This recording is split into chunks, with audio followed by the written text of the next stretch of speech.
Hey everybody. Hey everybody, how how are you out there? Hey Ollie. Michi, how was your week? It was good. Yeah, I mean the weather is getting much nicer, so Yep. um, more Uh-huh. chance to get outside and be Hey warm. everybody, Yeah, so how are you out there? I make the same mistake every time. I just What the echo?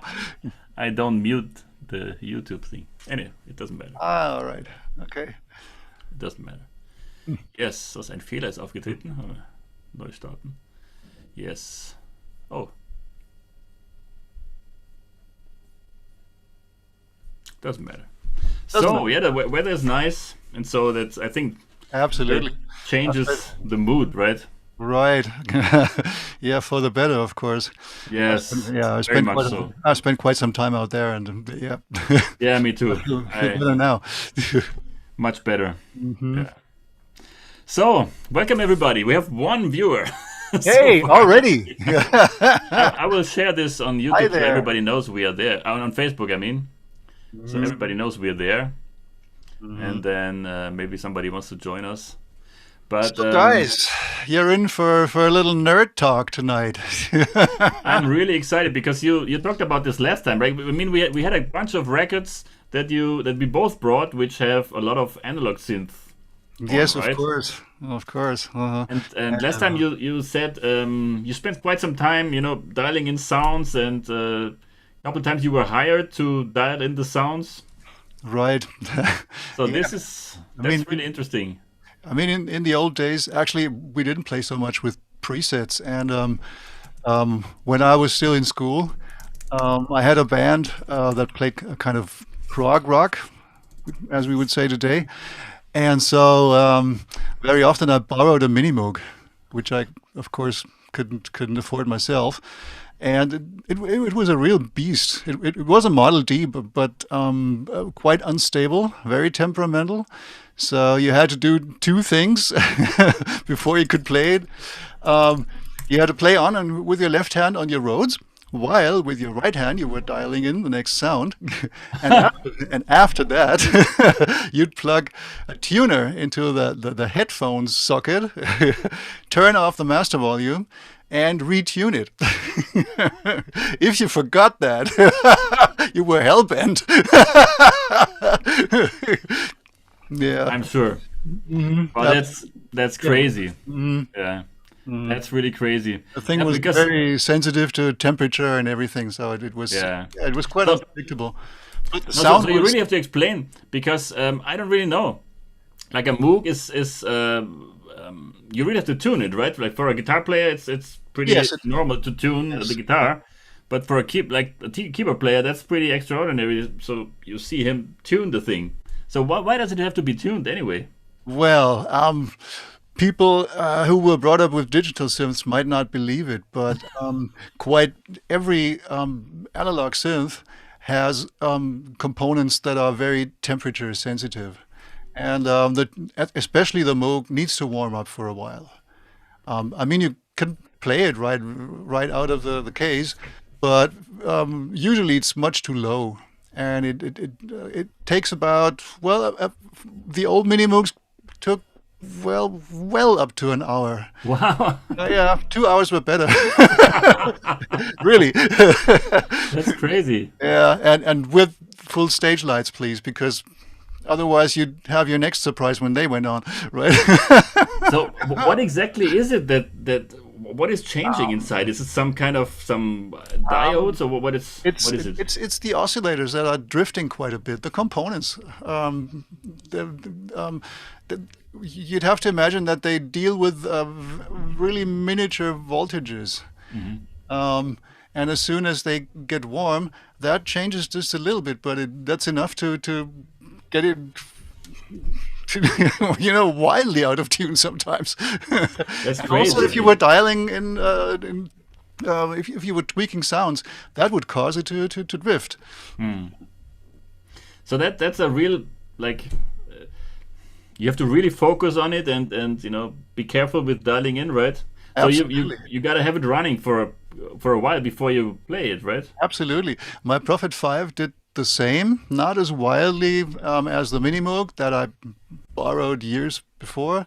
But when I came to Munich, I bought myself a Prophet 5. It was a revision 1, the one with the fattest sound, with the revision 1 filter in, and it only had 50 presets, which was at that time was wow, 50 presets, man.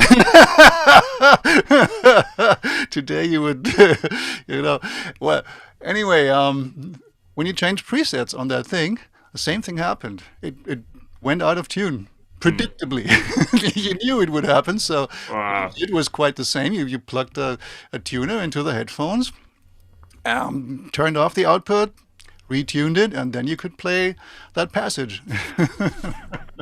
So because I don't know anything about analog synths, basically. Prophet, is that a company? The Prophet 5 was the synthesizer by the biggest competitor to Moog at that time, which really kicked the Mini Moog out of the market. Actually, okay. It's the company by innovator and engineer and synth god Dave Smith. Okay. The Prophet 5 was the first real polyphonic synth. Okay. As opposed to a Mini Moog, which is only monophonic, and all the synths that followed the Mini Moog were monophonic for a while. And the first affordable, it was quite expensive, synth at that time, that was polyphonic and had a huge sound, was the Prophet 5. Okay. And it really sounds huge. I mean, so when did it came out? Like about, do you know? Like 78, I think. Okay. 78. Because the Mini Moog was early 70s, right? Came to the market. Well, it was kind of a transition. There were like prototypes, the Model A, Model B, that weren't really available. And the first thing that really hit the market was the Model D. That's the one everybody knows. And that came around when, like 71, I think. Because the only relation to synth is, I saw that thing in Eberhard Schöner's studio.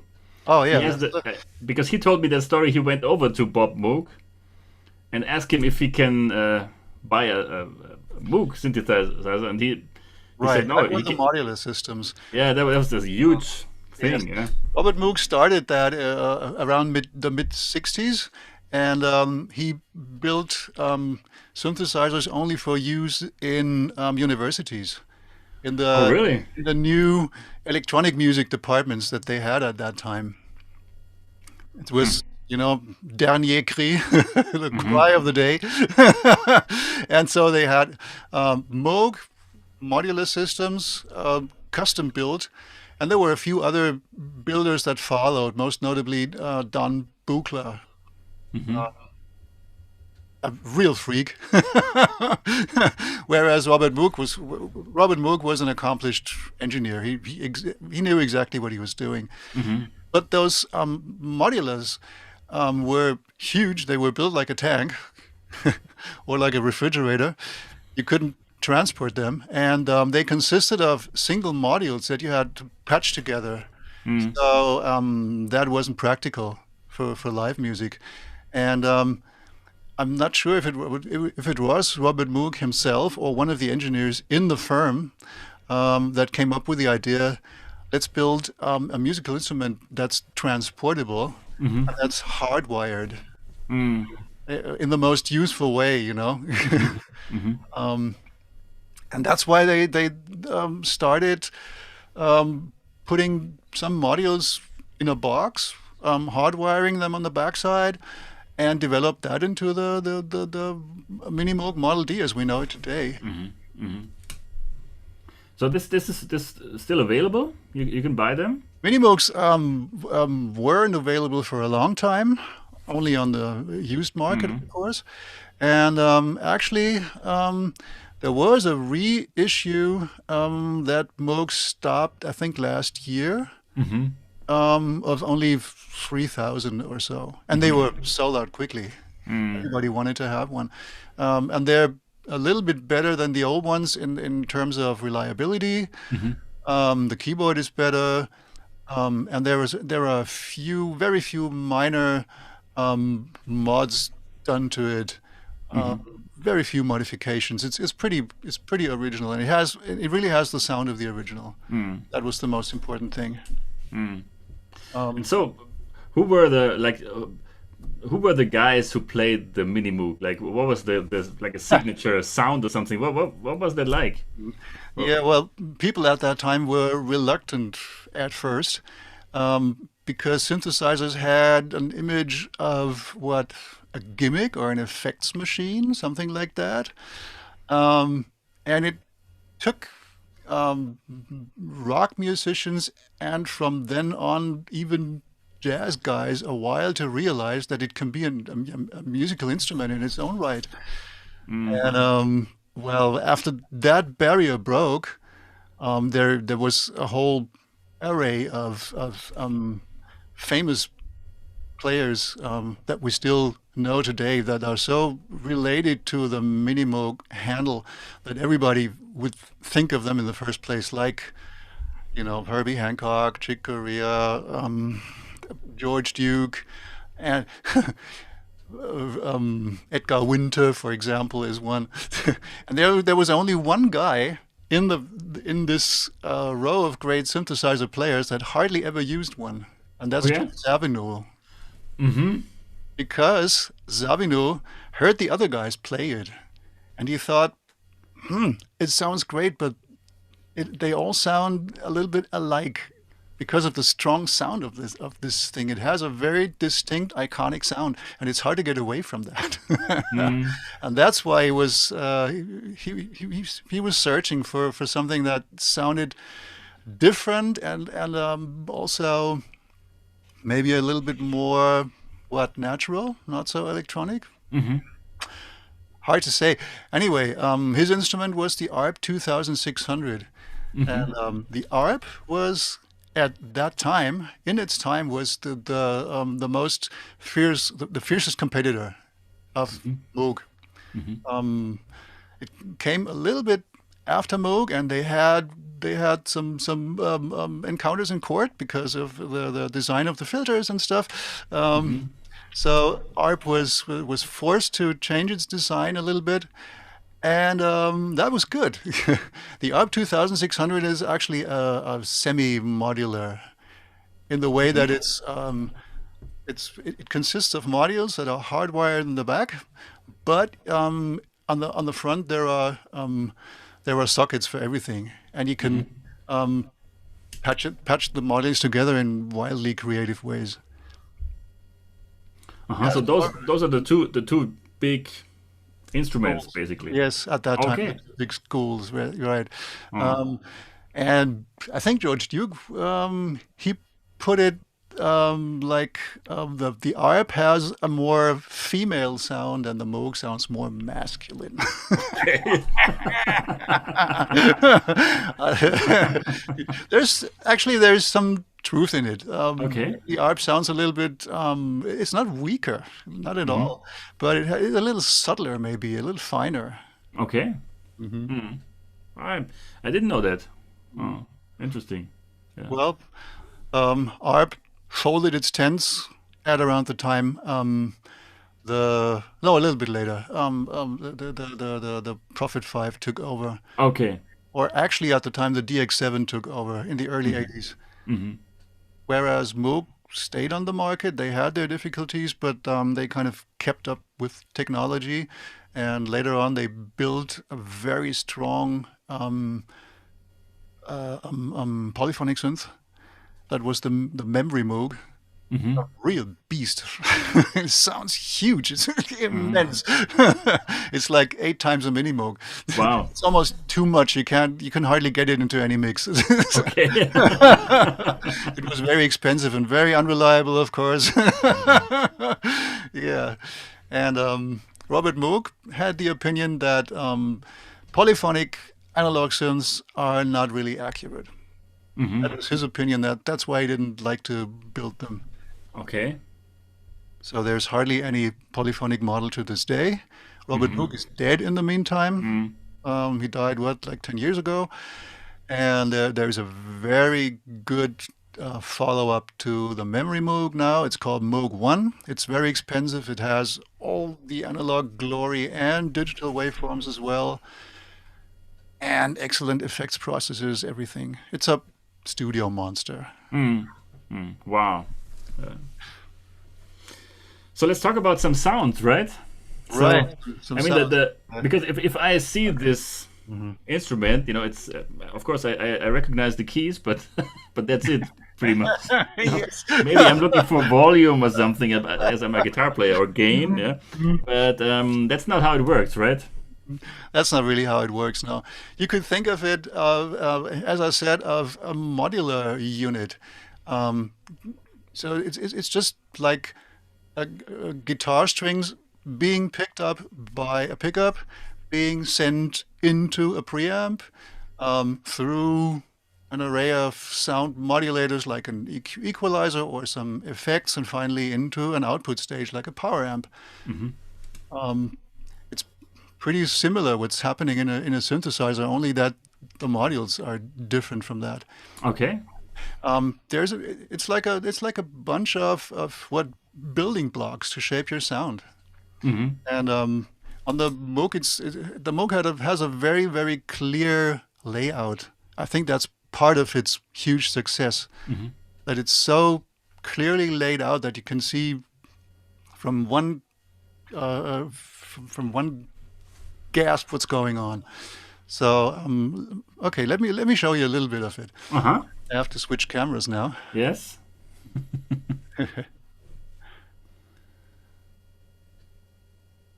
All right, does that work? Yes, here it comes. There it Okay. is.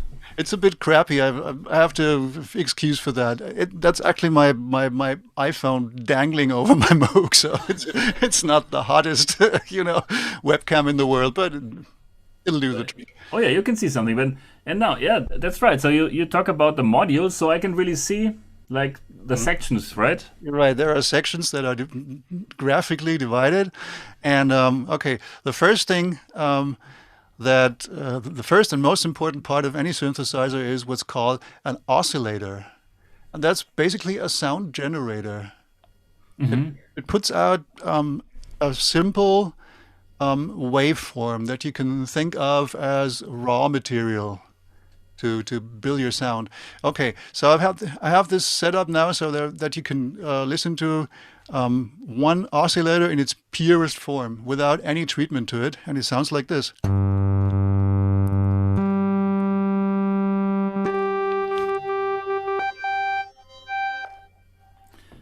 That stuff you sometimes I recognize that from like 70s film scores or something. Sometimes they have these really raw sounds, and I think they were just experimenting, right? Right. They're used for what like blip sounds sometimes. If it's only a like that, a little machine blip or something. Anyway, in the oscillator, in any analog oscillator, you'll find three basic waveforms. Those are the one any synth uses to this day, and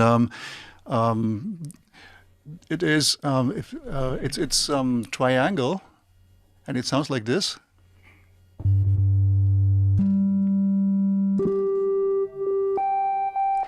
It's very dull. It hardly has any overtones. It's pretty similar to a sine wave, actually. Nothing. It's not much more than a sine wave. The next one would be a sawtooth wave. If you think of a triangle wave as sounding fluty, you would think of a sawtooth wave as sounding brassy, I'd say. Sounds like this.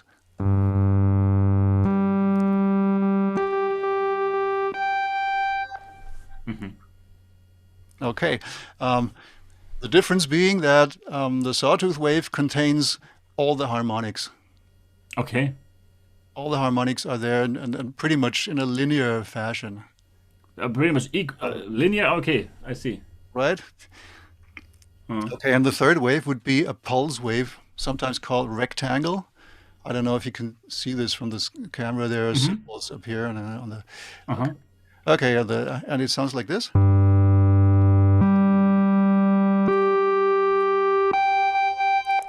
And this contains only odd-numbered harmonics. Okay. Mm-hmm. So I think of it as sounding reedy, like a clarinet or something. Mm-hmm. Mm-hmm. Interesting. Okay, so by itself, it sounds pretty bland, doesn't it? Yeah. There's not much But going this is on. like the basic instrument, basically. And now you Yes. can do something with this. Almost like a test tone. Yeah, right. But things get interesting as soon as you start to add or subtract things from it. Robert Moog gave us 3 oscillators in all their glory, Okay. not only one. So what happens if I bring in a second oscillator? Listen to this.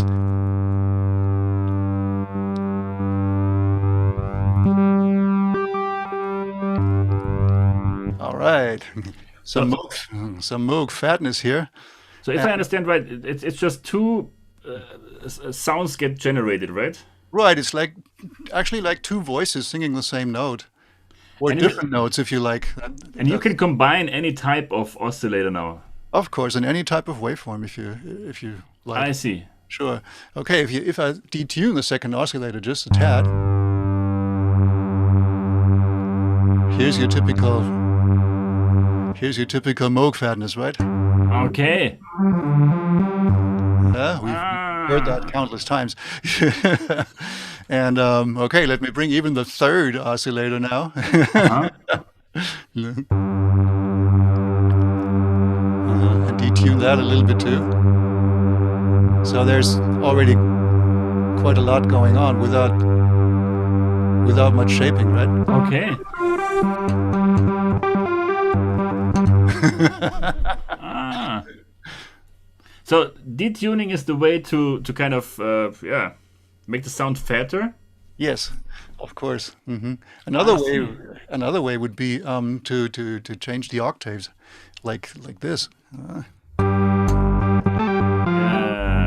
Huh?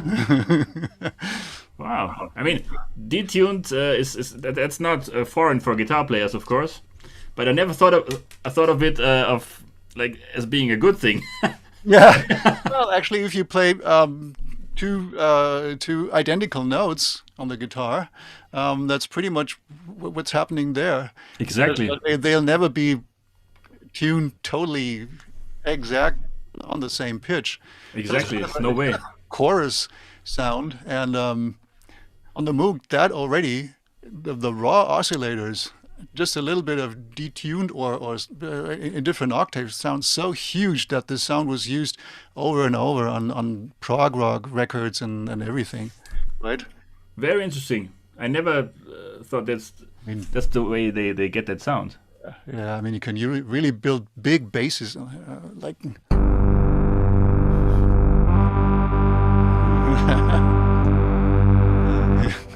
Sure.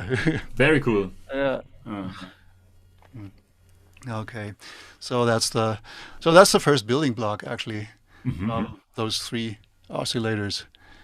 I want to focus on solo playing for today. So I won't show off any effects or basses or stuff. I'll leave that for later. Cool. That's a different area. Okay, so what can we do to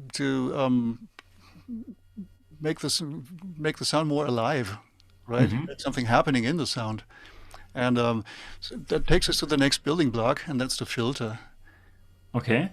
Actually, the sound of the oscillators and the filter, that's what makes the sound of any synth. The filter has a very distinct sound of its own. That's why the filter design is so important. So filter means it's something gets filtered out. Some Right. frequencies get filtered out, or what does it mean really? Right. Think of it as what you know as a low-pass filter. You find that on any mixing desk and everywhere. So the lows pass through and the highs get filtered. And This style is what's called cutoff, and it does what it says. It cuts off the highs. So if I dial this down, Hmm. I can actually get the sound to even disappear completely. Hmm.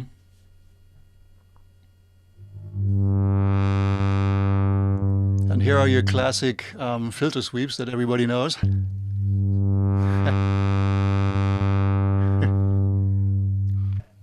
And there's another interesting feature that's called resonance. Um, it is think of it as a bump at at the edge of the of where the filter starts to cut off the highs, Hmm. right? At that frequency where that begins to happen. So if I turn up resonance, you'll see what happens. The sound gets more narrow, Hmm. Yeah. and if I sweep that, Mm. it's that all-important filter sweep. You can even get it to self-oscillate. Okay, be careful. What was that? um, you can turn up the resonance so high that the filter starts to self-oscillate. You could Okay. even use it as an oscillator, actually, if you do that. Okay. So it generates sound, you It mean? generates sounds, yes. Okay. It starts to generate sound, yes. If I turn off all the oscillators and just leave the resonance Hmm.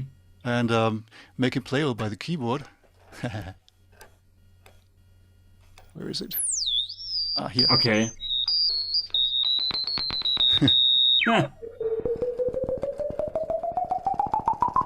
You see? It can be a sound oscillator of itself, a Wow. sound generator, if you like. Uh-huh. Okay. Yeah, that resonance that's interesting because that's also what it might be a different, a similar concept. What's happening in guitar pickups? Mm-hmm. It is. Because that resonance peak, that's also like where in the frequency range it is. That makes a guitar pickup sound like it is. And Yeah. I think you also do it in your playing. The way you choose the right point on your string to Uh huh. attack it. That kind of changes the harmonic content too. Of course. And of course, it forces, it generates a little bump in that frequency. Mm-hmm. Interesting. Yeah, that's wow. That's yeah. I didn't know that. So those two together, the filters and the oscillators, that makes that creates the sound. Yeah, That I see. creates the basic sound of it, right? Mm. Okay, so far we have been shaping overtones, actually. Mm-hmm. Mm-hmm. Um, but of course, there's more to it, and that's the dynamic change in any sound, Mm-hmm. right? And that's what we do with modules that are called envelopes. There were two in the, you can see them here. There were Okay. two of them in the Moog. One for the output, or the amplifier, actually. So it's for the loudness, and another one for the filter. Mm-hmm. Okay, let's leave out the one for the filter for now, and concentrate on the one for the output. The output is called voltage controlled oscillator, VCA. Okay. In synthesizers, they always call it VCA for whatever reason. I guess it stems from the old modular days. Mm-hmm. And it consists of only 4 parameters. It's actually a very simple system, but very effective. There is one that says attack, and it does what it says on the tin. Listen to this.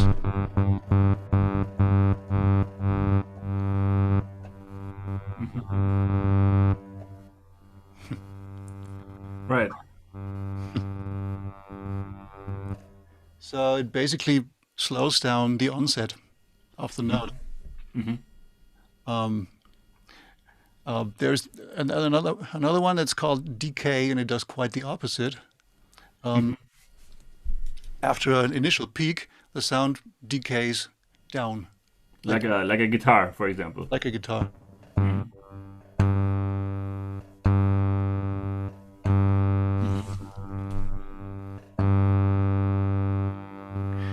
Okay, all of that is very simple stuff. But combine the two, and what you get is this. And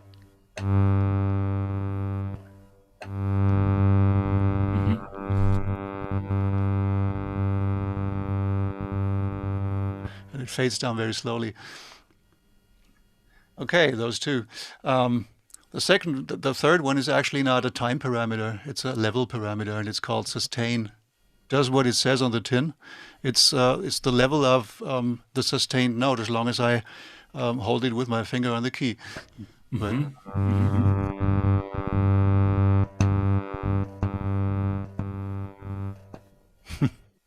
Now, again, this is when you stop pressing the note is still on, right? That's what no, it is. no. No. Oh yeah. Okay. It just determines the level of the note as long as I hold the key. Okay. Right? What is actually most used for is the level that decay fades down to. Right? So you can give it an initial spike and then a sustained level after that.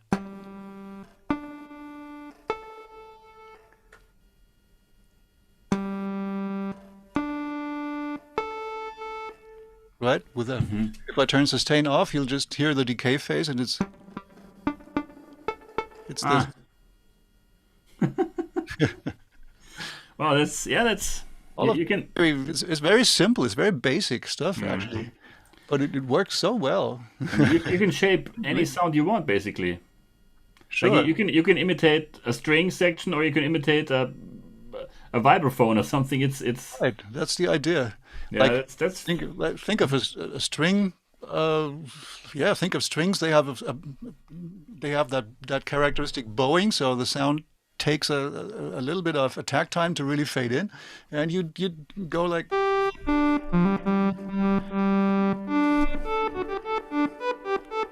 Huh? Okay, and there's a fourth one that it's called release, which does what it says on the tin again. It's what happens after you release the key. Manu? Okay. Okay.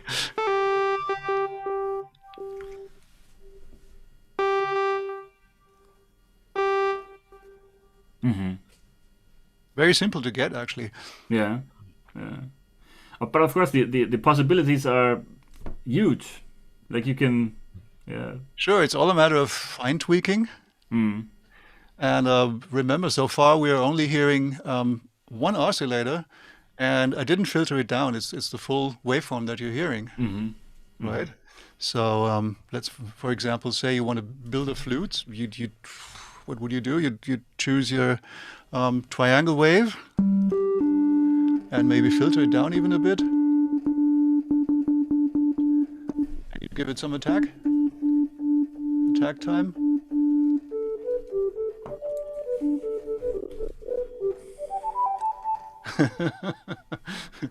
And you're there pretty much. Maybe a little bit of release to simulate a certain kind of room around the flute, so it's not cutting off so abruptly. Oh, okay. Pretty simple stuff. Yeah, so amazing. So if you would like choose a solo sound for like what's your favorite, like what No. have any favorite sounds on there? Okay, back to waveforms again. Back to waveforms again. Of course, depending on the context, you have to determine how fiercely the sound has to cut through a mix. Sure. Most synthesizer players tended to play solos with the pulse width very much, especially on the Moog, because for some reason the pulse is much louder than the sawtooth. Oh, louder is always better. Yeah, loud is always better. Oh. That's the sawtooth, and here's your rectangle, your pulse width. Okay. Uh-huh. Okay. Now, next thing is, do I want to play a lot of notes, or do I just play a slow phrase? If I really want to solo with a lot of notes, or unpredictably, I don't know what I'm going to play, and I rely on the moment, and the sound has to respond to anything. It's not a good idea to put a lot of modulation on it. Like, of course, you could make sounds like this. Let me show you something.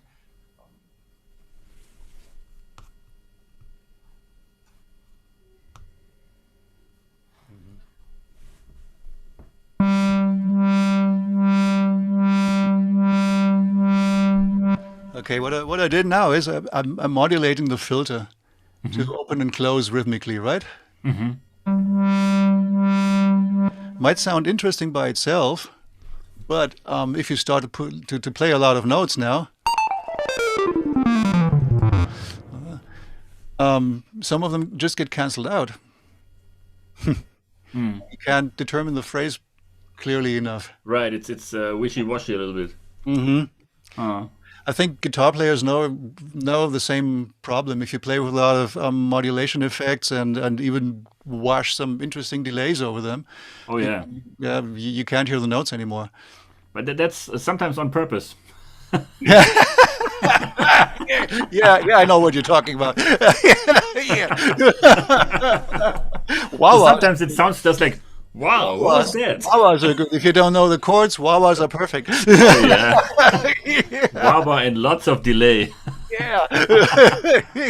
And you can keep talking about on hours, wow, I said this, this delay was so great because 350 milliseconds here and then Right. another delay from. Right. But nobody's talking about the notes anymore. So that's possible.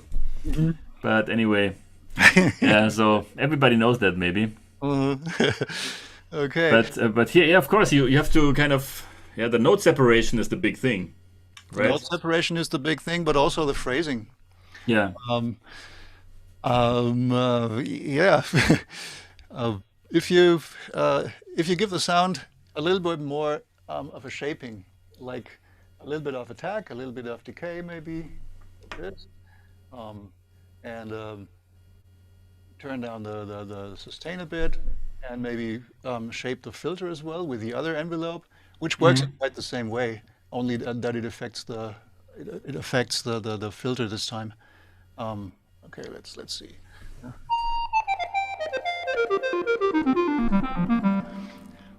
That sounds quite interesting, right? Yeah. So what did you do exactly now? I increased the attack time, Okay. so it takes the note just a little bit more in the onset phase. And I gave it a little bit of decay time. So after an attack that goes fully up, it decays to a lower level. Okay, and as long as I hold the note, it stays on that lower level. All of that happening pretty quick now. So this is good for flute-like phrasing, Yeah. right? A lot of staccato, legato playing. Yeah. Cool. Huh? Yeah, Okay, anyway, that's a lot of people try to get that with their instrument anyway, so it sounds more like, it has to do something with, you have to blow in something. Yeah. This seems for everybody, it seems to be kind of a natural thing you would like to play. Yeah. Right. Oh, It interesting. requires a second oscillator and a little bit of detuning. Okay. And you're in Lyle Mays land, actually. And that's I never Pretty much. I never knew that it has to do with the detuning, that this kind of sound, that's what's happening. There's a little bit of release time, I guess, because he doesn't want the sound to cut off so abruptly, and it's like, Cool. huh? Yeah. Amazing. And so the oscillators, they always go to the same filter, or you can Yes, they go into one filter. Uh-huh. They go into one filter. You could maybe filter this down. to this, and you get a subtle sound. Huh?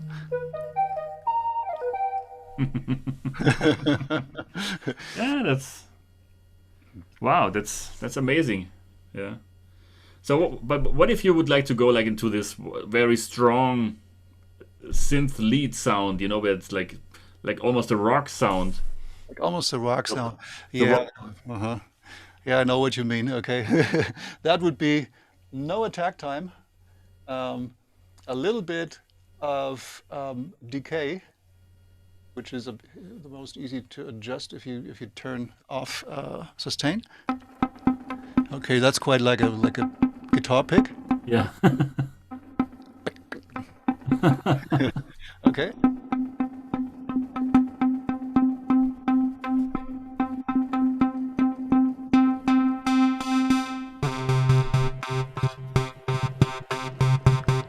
Okay, it's almost, yeah, why not? Yeah,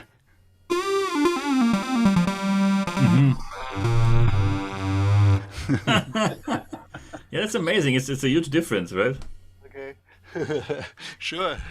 Okay, let me show you a little trick. There were two wheels on the left side. I think everybody has seen them. You know pretty much what they do, right? There is one for pitch, which I most of the time have set to a whole tone, like this. And the other one is for modulation. Okay. And modulation is, in this case, a low frequency oscillator, an LFO. A low frequency oscillator is just like other oscillators, but it's not meant as a sound generator, but as a modulation generator. You can modulate another module with it. You can modulate, for example, the pitch of the oscillators, or as I did before, the cutoff frequency of the filter. Okay, and So you can change some variable basically of any of those. right. The common use of an LFO is to generate vibratos with it. Okay. Sounds like this. Okay. So you will see me most of the time like really automatic doing this. That's my basic position of my left hand on the note. And so it's my index finger on the pitch wheel, and my thumb, time and again wiggling the modulation wheel, and I can do the typical guitar stuff.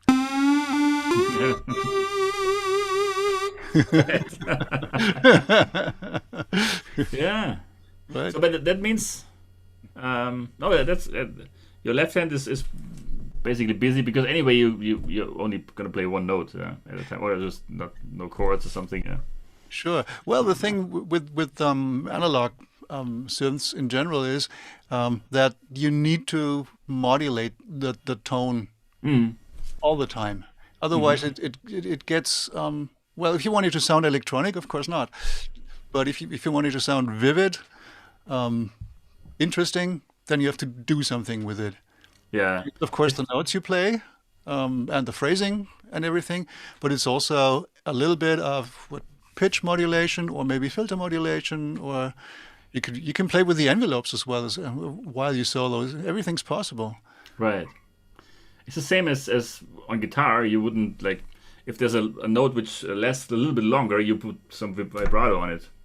Otherwise, it sounds dead and cold. Right. Yeah, that's right. So it's voice like, yeah. So you try to put vibrato or something on it, so the note is not just lying there. Yeah. Right. So, well, Chick Corea unfortunately just died. Yes. And he was one of the icons of Moog solos. Actually, the guy used pretty much one sound in countless variations over decades. It has always been his mini Moog, or in the 80s he switched to FM synthesis, basically DX7, Okay. And created a sound on the DX7 that was pretty much like his old Mini Moog thing. And later on, he played exactly this. The Okay. Mini Moog Voyager, as I have one right Uh, before me. And his sound is so simple and so effective, and it shows exactly what I just said. If you play a lot of notes and you do a lot of things with scales and harmonies and phrasing and everything, the sound can be very, very simple. Just a voice that's cutting through the band, basically. So what he did was basically this.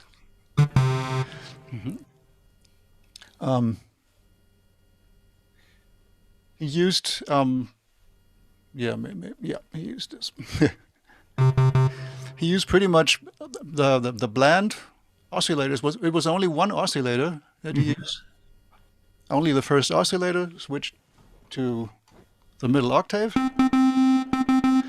Okay, and mostly pulse wave. Sometimes he used other waveforms. Sometimes it was a triangle sound. Sometimes a sawtooth sound. But mostly he stuck to pulse width.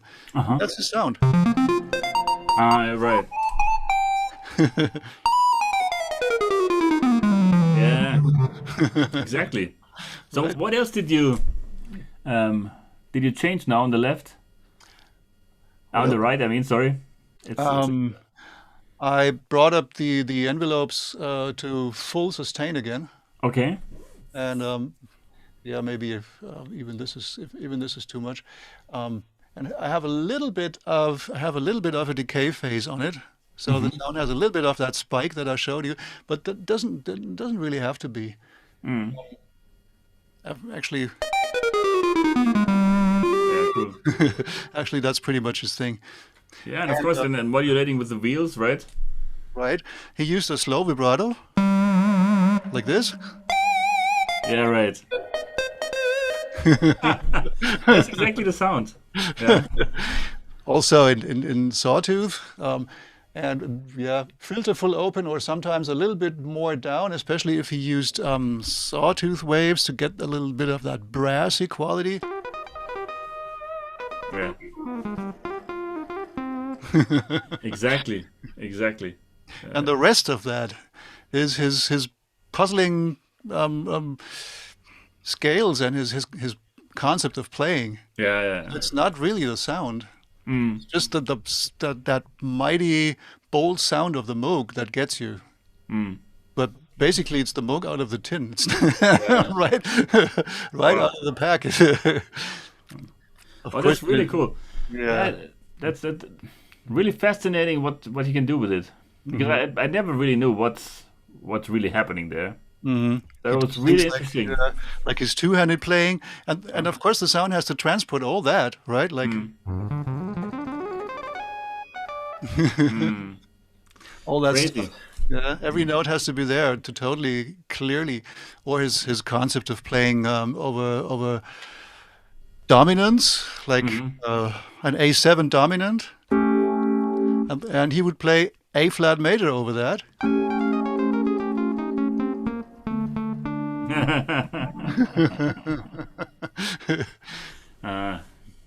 Yeah, he was one of the all-time greatest, of course, in Absolutely lots of respects. Yeah. Oh man. He developed a playing concept totally all of his own. Yeah, I mean, I think he got, like, at the beginning, he has, of course, he took everything from every piano player that has come before him, like Haselsteiner and stuff, but he developed that way further. Yeah, it's amazing. Yeah. He avoided blue notes consequently. Yeah. You hardly hear him play a blue note. Even if he plays the blues. Unbelievable, the guy. Yeah, he got his own thing, and like he got a lot of like Spanish influences, right? Like flamenco and that kind of stuff. Early on, you can hear always this sound that was in his head, probably. That he A lot wanted of to hear? four-note scales, like Yeah. huh? Only those four? Yeah. What a guy, yeah. Yeah. Recently, I mean, there's a couple of videos on YouTube where, like, he has his own academy, right? Or he had it, yeah. Mhm. So he was. There's so many things that he left us, yeah. You can. There's one episode that I saw that really made me laugh because he's starting off with, okay, let's do a little warm up first, and he just disappears out of the picture. He's gone for 10 minutes and he does things on his piano and marimba and stuff. You can Really? hear the guy, but you don't see him. It was totally okay for him, no problem. Yeah, I'm sure he was quite a character. Yeah, quirky as his music. Yeah, yeah, yeah. No, I think we have to continue this at some point. I think that's Maybe. that would be really cool. I mean, this was like an introduction now for. Yeah, sure. This was just scratching the surface, but I don't know how many people out there have even seen a Moog front panel. in Right, their the lives. layout of all the modules and stuff. Yeah. No, really, really cool. I mean, there's a couple of people there. Does anybody have some questions, maybe? Or everybody's already on eBay to check if they can buy it. To find a mini Moog Voyager. Good luck, guys. Now, any questions, guys? If not, I think this was a really interesting talk because a great introduction to analog synths, and maybe at some point we can continue. And maybe if anybody has any questions, you can just. I have a request, Michi. Oh yes, please. Hey, for next time, I have a request. I would like to know about your amp settings. Oh yes. Are you sure? I would like to hear your thoughts on amp settings and what you're looking for in an amp. Oh yes, of that course. is. Uh-huh. Yeah, we can do that. If anybody wants to hear that, I'm sure we can do that. Yeah. I mean, that's a whole. That's probably totally open-ended discussion. Yeah, of because, course. Sure. I'm looking for it almost every day, but Huh. but still, yeah, there's a couple of things I like. I Yeah, think if you want to. I think your sound is quite outstanding. So I'd like Oh, to you think so? know a little bit Oh, more thanks. about it. Mhm. Oh, of course. I'm glad to do that. I mean, right now this all happens in a little box because it's just Oh, the amazing, camper. yeah. Because at Yeah. home, it's I don't care what you do it with. Yeah. Sounds good. of course we can also use this guy, Hmm. but Yeah, that's my favorite. yeah, I like it. Yeah, that's my There's- favorite. Hmm. There's a couple of yeah. Yeah, Of course, if you want, like Yeah. if anybody else is up to that, we can of course do that. Hmm. We can talk That'd be about great. That'd be great. guitar amps. Of course, this is really extremely depends on which guitar you use, of course. Sure. That's a big thing. So we That's can, another thing I'd like to know more of. I don't consider myself even a guitar player. I'm just a producer using guitars as a means to an end. but it's pretty astonishing what you come up with. Like because Ollie puts all the guitar solos on the demos. And it's pretty I mean- cool. It's pretty cool, really. As long as I don't have to repeat them live, it's okay. Yeah, that's pretty cool. Yeah. No, of course. If you want, if you- like, you can ask anything. I just, anyway, my stuff is here, so we can talk about guitar sound, of course. Let's do Yeah, that. that'd be nice. Mhm. Maybe if anybody's into that, just stop by next time. No. Next Thursday, 9 p.m. Right? We are there.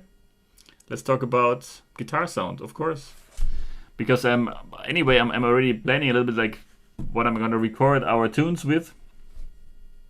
So we can talk about Yeah, that. the Fuchs, hopefully. Yes, it's gonna be there, of course. Yeah, that thing records so well. Yeah, it's a nice amp. Yeah, Yeah. I think I have to get it into service before that because it Oh. doesn't get much playtime. It's similar to an analog synth. Hmm. it's got to be running at least for 1 hour. Especially this one, I think.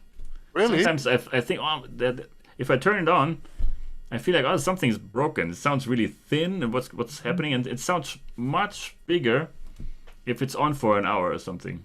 Or maybe it needs maintenance. No, that's been like that for a long time. Okay, so it's the tubes then. Yeah, it's the same analog circuits as in a synth. Mm-hmm. Lots of components which, sound. That's fine different. with me. I mean, a Moog or a Fuchs amp is not the tool you'd bring to a cover band gig, but Yeah, you can. The Fuchs is quite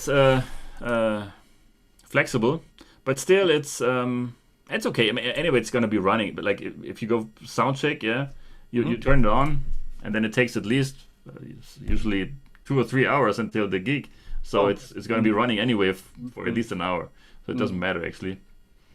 But So anyway, I just put it there, turn it on, and then. Of course, yeah. I mean, the Moog is not the most flexible of synthesizers, of course, but it has that huge, bold sound that cuts through any band and any mix.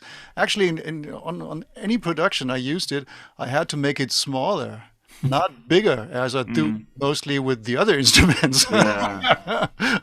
I have to find creative ways to narrow the sound and get into the right frequency spectrum where I need it, right? I'm sure. Yeah. Same with guitar sounds sometimes, right? You have to find the spot. The really good frequency spot. guitar sounds you can make much smaller and much softer, and they will cut through, and they're there, right? And with others, you just struggle. You don't get them forward or in your face or get what you're looking for. Yeah, What so do you do? depends on the style probably too. Yeah, but yeah, I mean this thing is really could be like a Moog, right? This is Pretty much in your face, yeah. lots of mids and but we talk about that next time. That will be fun. Okay, yeah. Let me know. All right. All right. Cool. So Forward to that. let's do this. Okay. Yeah. So Thanks everybody for watching. I mean, there's right now 3 people watching. Amazing. hey. We got 3 likes. It's not bad. So we keep doing it. Yeah. Okay. If anybody's up for some guitar sounds, let's meet next week, 9 p.m. Yep. right here, and we'll be back. Okay. Okay. Ollie, thanks a lot. That was really interesting. Yeah, thank you. Thanks for watching. Thanks for listening. Take care. Come back. Tune in. Ciao. Bye-bye. Bye-bye.